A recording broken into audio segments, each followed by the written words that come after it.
김인철 교육부 장관 후보자, 교육부 장관은 사회부총리를 겸하고 있기도 하죠. 청문 일정도 잡지 못하고 있습니다.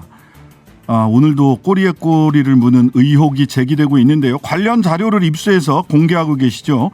국회 교육위원회 더불어민주당 강민정 의원님에게 직접 이야기 들어보겠습니다. 전화로 연결합니다. 의원님 안녕하세요. 네, 안녕하세요. 네네. 지금 국회 본회의가 지금 진행되고 있는 거죠? 지금 네네. 국회 본회의 상황도 잠깐 좀 말씀해 주시죠. 예. 5시에 개회했고, 네. 그다음에 오늘 자정까지로 회기가 단축됐어요. 네네. 네, 먼저 통과됐고 지금 국민의힘 쪽에서 필리버스터를 신청해서 지금 권성동 의원이 필리버스터를 하고 있는 중입니다. 네. 네. 권성동 의원이 이 사태의 주역이신데 제일 먼저 또 나서셨네요. 합의를 하셨던 분이 저는 그 필리버스터 나오셔서 발언하시는 걸 보고 약간 이게 가능한 일인가 좀 싶었어요. 네, 그렇죠. 합의를 했다가 그랬으면 합의하신 분이잖아요. 예, 근데 그걸 저지하기 위해서 필리버스터 1번으로 나오셨네요. 네. 오늘 12시까지가 회기 12시까지 회기가 종료되는 거죠. 그러면 그러면 필리버스터가 12시 자정을 기해서 자동 종료되죠. 네. 그리고 다음 회기 소집까지는 3일이 걸리고 회기가 개회하면 필리버스터를 했던 검찰청법을 바로 첫 번째 안건으로 처리를 하게 되는, 표결을 하게 되는, 그때는 토론 없이 표결을 하게 되는, 이렇게 되면 전체 한 6일 정도 걸려서 두 개 법안이 다 표결이 되겠네요. 지금 뭐 특별한 변수가 없으면 그렇게 되는 거죠. 네, 알겠습니다. 자, 이 와중에 김인철 후보자 청문회 일정 지금 뭐 어디까지 일정 잡는 게 논의가 진행이 됐나요? 아직 일정을 못 잡았어요. 네. 그래서 날짜가 지금 확정이 안 된 상태입니다. 날짜가 지금 일정이 확정되지 않는 이유, 한덕수 총리 후보자 같은 경우는 뭐 자료 미제출로 인해서 잡혔던 일정이 재조정됐는데 지금 김인철 후보자 청문회 일정이 잡히지 않는 이유는 뭔가요? 지금 일단 국민의힘 쪽하고 협의가 돼야 되는데 거기 이제 간사협의회에서 날짜를 사실상 잡을 수가 없는 상태이고 여기 민주당 우리 의원들이 사실 인사청문회를 하려면 검증 자료들이 확보가 돼야 되잖아요. 근데 지금까지 우리 교육상임위원회 공동 명의로 요청한 자료들이 너무 부실하게 오거나 안 오거나 이런 상태예요. 그래서 두 가지 다 지금 걸려 있죠. 날짜를 못 잡은 이유가 되죠. 아니 그러면 그 한덕수 총리 후보자 청문회권 관련해서는 뭐 1000건이 넘는 자료를 요청해서 자료 요청 자체가 그 한겨울에 산딸기 찾는 격이다. 그 말하자면 불필요한 자료 요청을 해서 청문회를 지연시키는 발목 잡기를 할 이유를 만들고 있다. 이렇게 국힘 쪽에서는 국민의힘 쪽에서는 이야기를 하는데 교육위원회에서도 뭐 그렇게 혹시 김인철 후보자에게 너무 많이 자료 요청한 거 아닙니까? 그렇지 않고요. 예를 들면 풀브라이트 장학재단 문제가 제기됐을 때 적어도 사실 확인하려면은 그 장학생들 명단 딱 있잖아요. 달라고 했는데 2019년 1년치만 달랑 준다든가 그러면 전혀 김인철 후보자 자녀하고는 해당 없는 시기잖아요. 이런 식으로 자료를 준다든가 아니면 아예 안 준다든가 이런 방식으로 지금 대응하고 있어서 문제가 되는 거예요. 그 우리 강민정 의원께서 그 자료를 많이 그래도 확보를 해가지고 언론에 제공을 하고 보도 자료를 내셨는데 김인철 후보자 같은 경우는 4인 가족 전원이 미국 풀브라이트 장학생 수혜자. 이것도 조금씩 알려졌어요. 너무 놀라운 사실이죠. 사막에서 바늘 찾듯이 저희들이 막 여기저기 정말 찾아서 나중에 사실 확인을 했죠. 네 분이 다 그냥 공부를 굉장히 잘하신 거 아닙니까? 우연하게도. 아니 이거는 공부를 잘한 사람은 사실 엄청 많죠. 그런데 이제 풀브라이트 재단의 장학금을 받을 수 있는 사람들은 거의 그 1년에 한 20-30명밖에 안 돼요. 이 대학원생들 같은 경우에는. 석박사생들. 그렇죠. 근데 워낙 또 이게 장학금 수혜 내용의 혜택이 굉장히 크기 때문에 경쟁률도 굉장히 세거든요. 그래서 예, 공부를 그냥 단순히 잘한다고 이 혜택을 받을 수 있는 게 아니거든요. 네.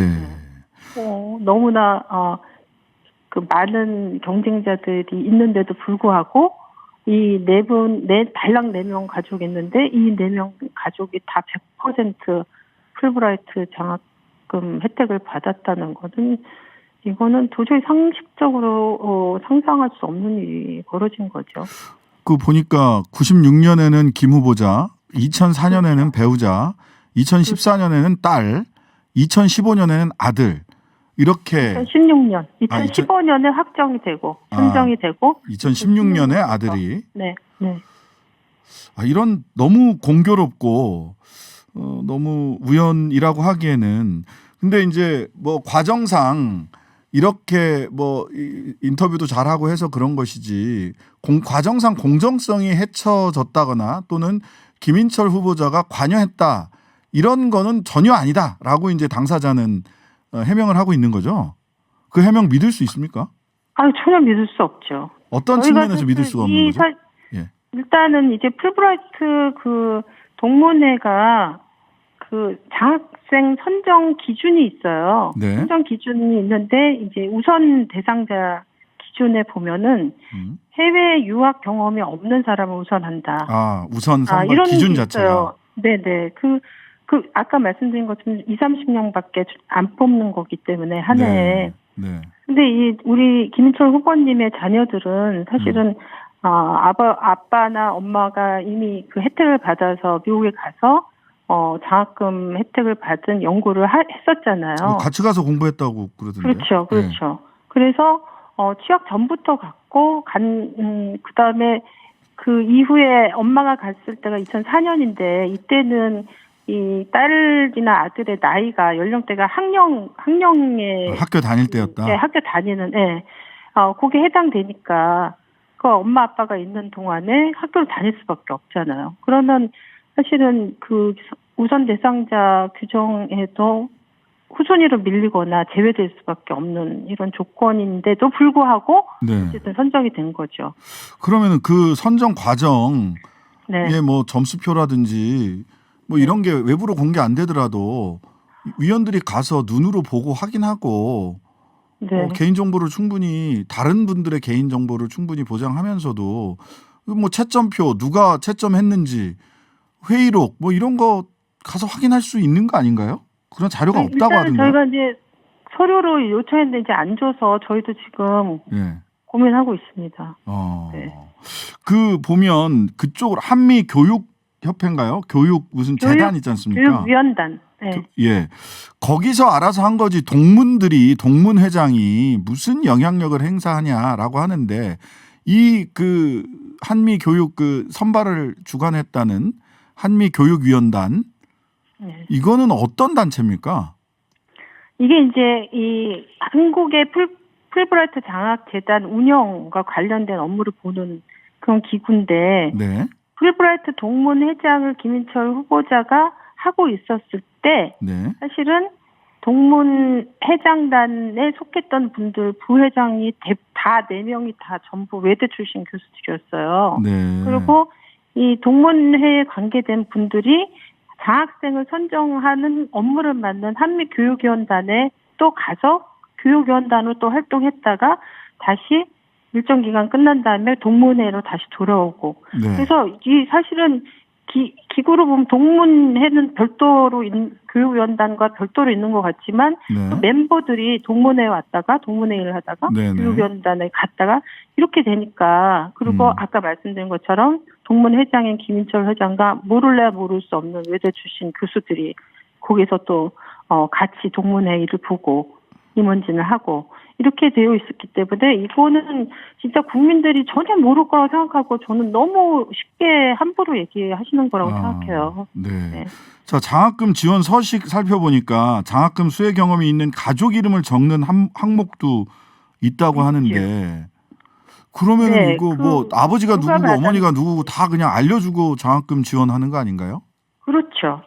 당연히 그렇죠. 원래는 사실은 이런 그 기재사 항목이 있는 거는 이 김인철 후보와 같은 걸 방지하려고 사실은 이미 수혜를 받은 사람이 있는 사람들은 이걸 너무나 경쟁률 세고 그 보장되는 그 장학금 내역이 되게 풍부하기 때문에 많은 사람을 골고루 혜택을 주려고 누군가 가까운 가족에서 이런 걸 받았다면 그런 사람들을 아마 제외하려고 저는 이런 기재 항목이 만들어졌을 거라고 생각해요. 취지상. 네네. 중복되지 말라고 만들어 놓은 그렇죠. 서식이다. 그렇죠. 더 많은 사람의 혜택을 보게 하려고. 네. 그런데 거꾸로 이제 김인철 후보 같은 경우는 이거 취지에 완전히 반대로 이거를 어떻게 보면 자기의 사적인 가족들의 혜택을 위해서 악용을 한 그런 케이스라고 볼 수 있죠. 그 따님은 김 후보자 따님은 뭐 2년에 걸쳐서 풀브라이트로부터 약 1억 원 정도 한화로를 장학금으로 받았다라고 하는데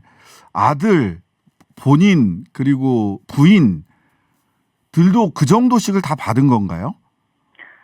이게 이제 한 96년부터 시작하니까 약간 그 액수는 다르지만 가치로 따지면 현재 환율로 따지면 거의 비슷한 액수니까 그렇게 볼 수 있죠. 현재 가치로 보면 왜냐하면 이게 이제 학비 말고 생활비도 주고 가족이 있을 때는 가족 수당도 주고 그렇더라고요. 그리고 왕복 항공료까지 다 주는 사실은 이런 장학금이 별로 많지 않잖아요. 그러니까요.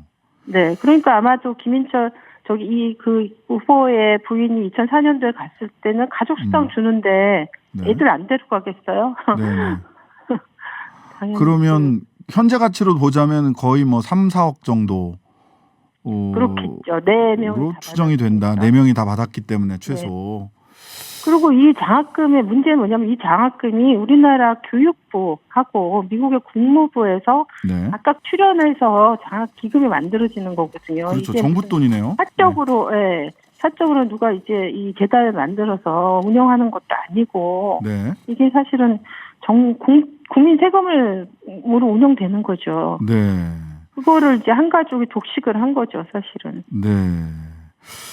자, 사실 뭐 법인카드 쪼개기부터 시작해서 많은 의혹들이 있는데요. 이는 풀브라이트만 이야기를 좀 김인철 후보 관련해서는 집중적으로 좀 하고요. 주제 바꿔서요. 국민들이 또 의아해하는 게 우리 강민정 의원께서 계속해서 문제 제기했던 건데 김건희 씨 논문 표절 의혹에 대해서 국민대가 또 최종 판단을 미뤘어요. 이게 이렇게 오래 걸리는 일입니까? 절대로 오래 걸릴 일이 아니죠. 제가 사실은 저는 4개의 논문을 다 봤어요. 최초로 문제 제기를 할 때. 근데 이거 며칠 안 걸렸거든요. 사실 앞에 3개 논문은 거의 7쪽에서 10쪽자 안팎짜리의 짧은 논문이고 그리고 이제 박사학위 논문이거든요. 근데 이거를 지금 연구 전문가들이 모여있다는 대학에서 그리고 그 검증에 또 전문성을 부여받은 사람들이 사실은 이 검증단에 들어갈 거 아니에요. 연구위원회. 근데 이분들이 지금 이거를 이렇게 오랫동안 검증 결과를 내놓을 수 없다는 거는 상식적으로 납득할 수 없죠. 자기네들이 전문성이 없다는 걸 스스로 고백하는 것이고. 전문성이 없는 게 아니라 의지가 없는 거 아닌가요? 전문성. 그렇죠. 결국은 이게 지금 정치적으로 이게 계속 셈을 하고 있고 새로운 당선자의 부인이기 때문에 정치적인 행위를 하고 있다고 볼 수밖에 없죠. 국민대가 정치적 행위를 하고 있다. 일각에서는 박사 논문 이거 검증하는데 걸린 시간 놓고 보면 사실 논문을 8만 대장경에 다 조각을 했어도 다 했겠다 이런 얘기도 기사 밑에 댓글로 달려 있는 걸 봤습니다. 너무 시간이 오래 걸리니까. 그렇죠. 근데 국민대가 지금 사실은 연구 교육 대학이라고 하는데 연구와 교육을 전문적으로 전담하는 기관 아닙니까? 그런데 연구 문제에 관해서 이렇게 대응을 하는 거는 자기 어떻게 보면 존재 이유 자체를 스스로 부정하는 거죠. 아카데미 국민들이 그렇죠. 국민들을 어떻게 인정해 줄 수가 있겠어요? 자, 근데 또 일각에서는 박사 논문 유지 결정이 나올 가능성도 있는 거 아니냐. 이게 시간이 하도 오래 걸리니까. 이게 어떻게 처리해야 되는 겁니까? 이거 만일에 박사학위 유지를 결정한다면 엄청난 저는 국민들의 지탄을 받을 수밖에 없고 저항을 직면해야 된다고 봅니다. 이거는 이번에 그 도이치모터스 주가 조작에 관해서도 지금 어제 기사 보니까 무혐의 수사검사단에서 무혐의 보고서 올렸다가 그나마 한 명에게서 네네. 이게 약간 보도됐다고 하는데 네. 진짜 제가 이 국민들 지금 아주 다 관심 없는 것 같죠. 굉장히 이거 지금 촉각을 곤두세우고 이거 어떻게 처리되는가 관심 가지고 지켜보고 계셔요. 사실은. 네. 국민대학교도 국민들이 관심을 가지고 지켜보고 있다. 그다음에 아카데미라고 하는 이 유니버시티 내지는 아카데미라고 하는 이 대학의 설립 근거를 존재 이유를 좀 살펴봤으면 좋겠다라는 이런 말씀을 저도 남기고 싶습니다. 예, 네. 강민정 의원님 감사합니다. 네.